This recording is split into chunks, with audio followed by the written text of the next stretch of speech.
MPVs have never really been the coolest type of car, but things have changed considerably over recent years. Take this for example, the new Ford B-Max. Replacing the rather tired looking Ford Fusion, the B-Max is packed with cool features that make it quite an attractive offering. So let's take a closer look. First off, let's look at exterior.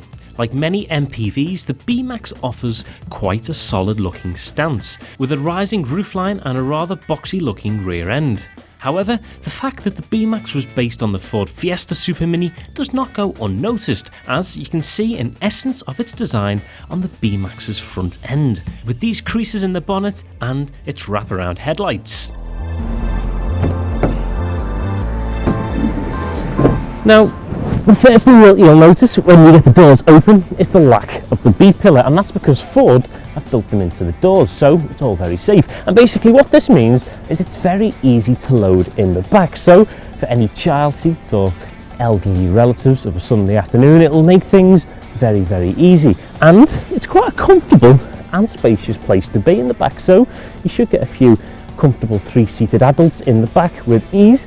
And this rear door is also very easy to close.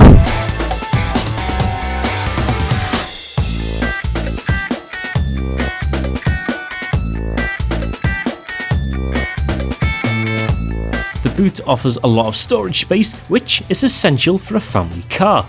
The rear seats also fold down incredibly easily, extending its practicality credentials even further.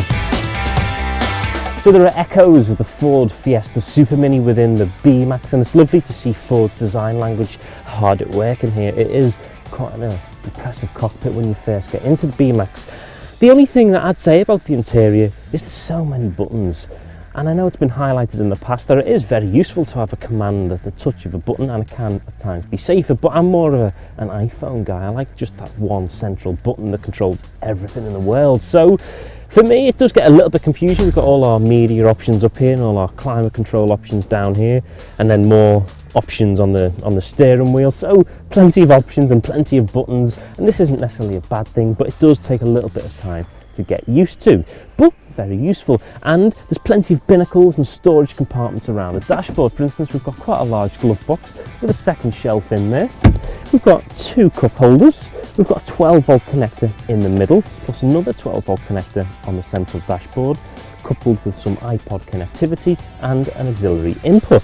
The side bins are quite large, and also they've got some larger cup holders there for those rather large McDonald's and drive-through orders that you may have. And it's all topped off by this rather impressive rear view mirror that allows you to keep an eye on all the kids in the back whilst also keeping an eye on the road. So a very practical, comfortable and quite impressive place to be. Standard trim is okay with the B-Max. You get things like DAB digital radio, MP3 compatibility and plenty of airbag protection. But to be perfectly honest, most people will go for the second trim in the line, which is the Z-Tech. This trim offers the likes of leather steering wheel, air conditioning and better quality cloth upholstery. The highlight of the B-Max has got to be its Ford Sync system, which allows you to control things like telephone calls and media functions via a combination of steering wheel controls and voice commands.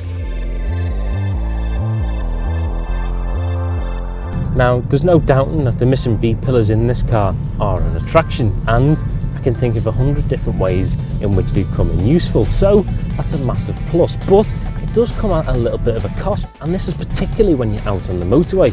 I noticed as soon as you do just glance over to check your blind spot, it's obscured by these rather big B-pillars that are built into the door. So although they're not present when the doors are open, when the doors are closed and the way in which they're designed, they are very much there. And there's also quite a large handle as well for the release of the door, so that is quite obstructive, and that's only hampered by even worse visibility in the back. So this car is quite difficult to reverse, and do be careful out on the motorway because visibility is quite low. Now, when I heard that the B-Max has got a 1 litre petrol engine, I kind of screamed inside. I didn't think a 1 litre petrol engine would suit this car whatsoever. And don't get me wrong, there are an array of different types of engines available in the B-Max, but Ford have developed what they call EcoBoost, and a 1 litre petrol EcoBoost engine in the B-Max is absolutely incredible. I mean, if you're looking for long commutes on the motorway, it's probably not the best engine for you, but there are other alternatives available. But this particular 1 litre petrol that we are testing with the EcoBoost technology is perfect for around the city, and we're averaging really good miles per gallon, which brings us on to ownership.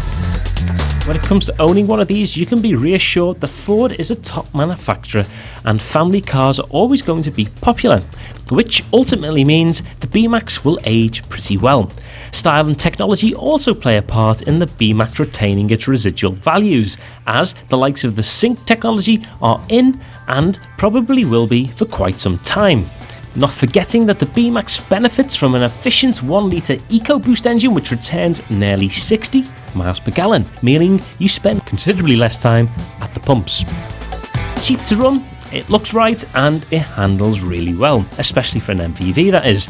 Practicality also comes in bundles. The B-Max is a great all-round performer, thus earning 4.5 of the available 5 Motor Talk stars.